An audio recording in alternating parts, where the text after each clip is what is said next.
हम सब टैली इस्तेमाल करते हैं, है ना? लेकिन क्या ये सिर्फ उतना ही है जितना हमें स्क्रीन पर दिखता है? जरा सोचिए, अगर हम इसमें अपनी मर्जी से, मतलब अपनी ज़रूरत के हिसाब से नए नए रिपोर्ट्स या कोई कस्टम फील्ड या फिर अपना खुद का बटन बना पाते तो सुनने में अच्छा लगता है, राइट? वेल, ये बिल्कुल मुमकिन है। टैली की एक छिपी हुई ताकत है जिसे कहते हैं TDL, और आज हम मिलकर उसी ताकत को अनलॉक करने वाले हैं। अच्छा, जब भी टैली पर काम करते हैं तो कभी ना कभी ऐसा जरूर लगता है कि काश इसमें बस एक और फीचर होता, कोई ऐसी चीज जो हमारे काम को और भी आसान बना देती। हो सकता है वो इनवॉइस में एक छोटा सा बदलाव हो या कोई खास रिपोर्ट जिसकी हमें बार बार जरूरत पड़ती है। देखिए, हर बिजनेस की अपनी अलग ज़रूरतें होती हैं, और जो स्टैंडर्ड टैली हमें मिलता है वो हमेशा हर किसी पर फिट नहीं बैठता, और यहीं पर हमें इसकी कुछ सीमाएं, कुछ लिमिटेशंस महसूस होने लगती हैं। तो चलिए देखते हैं कि वो कौन सी आम ज़रूरतें हैं जो अक्सर सामने आती हैं। अक्सर होता है ना, क्लाइंट्स की कुछ खास डिमांड्स होती हैं, जैसे अरे इस इनवॉइस में एक और कॉलम डाल सकते हैं क्या, या काश लेजर में ही पार्टी का मोबाइल नंबर दिख जाता। और कई बार तो ऐसी रिपोर्ट की जरूरत पड़ती है जो टैली में बनी बनाई मिलती ही नहीं। अब ये सारी चीजें स्टैंडर्ड टैली में तो मुमकिन नहीं है, पर घबराने की बात नहीं है, क्योंकि इसका एक बहुत ही सीधा साधा समाधान है। और वो समाधान है TDL, यानी टैली डेफिनेशन लैंग्वेज। ये कोई और भाषा नहीं, बल्कि टैली की अपनी ही प्रोग्रामिंग भाषा है। और यही वो चाबी है जो हमें टैली को अपनी जरूरत के हिसाब से ढालने की पूरी आजादी देती है।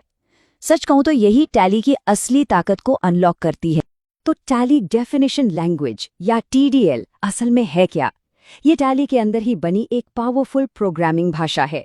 अगर इसे आसान शब्दों में समझें तो ये टैली को अपनी मर्जी से बदलने का, उसे सुधारने का और उसकी ताकत को और भी ज्यादा बढ़ाने का ऑफिशियल तरीका है। तो सवाल ये है कि TDL से हम कर क्या क्या सकते हैं? हम टैली के जो मौजूदा फीचर्स हैं उन्हें कस्टमाइज कर सकते हैं, जैसे किसी रिपोर्ट में कुछ बदलाव करना। हम पूरी तरह से नई फंक्शनैलिटी भी जोड़ सकते हैं, जैसे कोई नया बटन बनाना। और इतना ही नहीं, हम अपने रोज के जो रेपिटेटिव काम हैं उन्हें ऑटोमेट भी कर सकते हैं। अब TDL का नाम सुनकर घबराने की बिल्कुल जरूरत नहीं है। ये कोई बहुत मुश्किल कोड नहीं है, बल्कि इसे बिल्डिंग ब्लॉक्स का खेल समझिए। बस कुछ ब्लॉक्स को सही जगह पर एक के ऊपर एक रखना है और कुछ नया तैयार हो जाता है।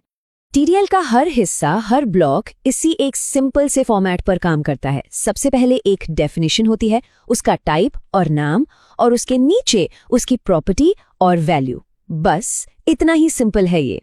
और ये हैं TDL के वो मेन बिल्डिंग ब्लॉक्स। इसे ना एक डिब्बे के अंदर रखे दूसरे डिब्बों की तरह सोचिए। सबसे बाहर होता है रिपोर्ट, उसके अंदर आता है फॉर्म, फिर पार्ट, लाइन और सबसे अंदर होता है फील्ड। सब कुछ एक दूसरे से बहुत लॉजिकली जुड़ा हुआ है। चलिए, बहुत हो गई थ्योरी, अब जरा प्रैक्टिकल पर आते हैं और TDL का असली जादू देखते हैं।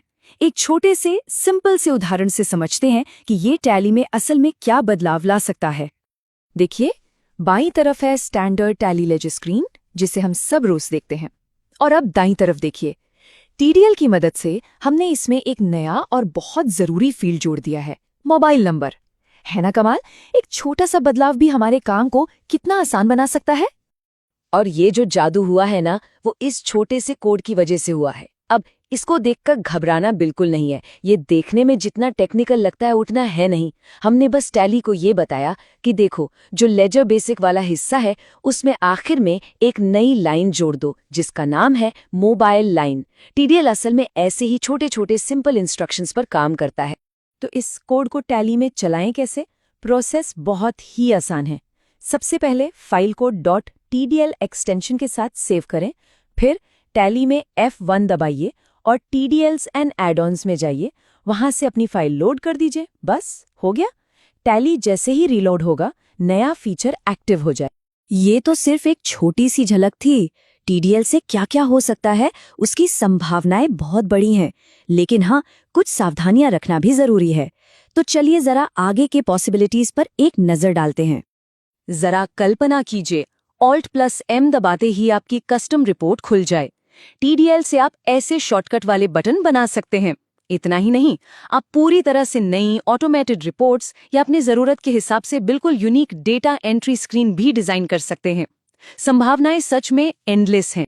जब शुरुआत करें तो कुछ आम गलतियों से बचना जरूरी है।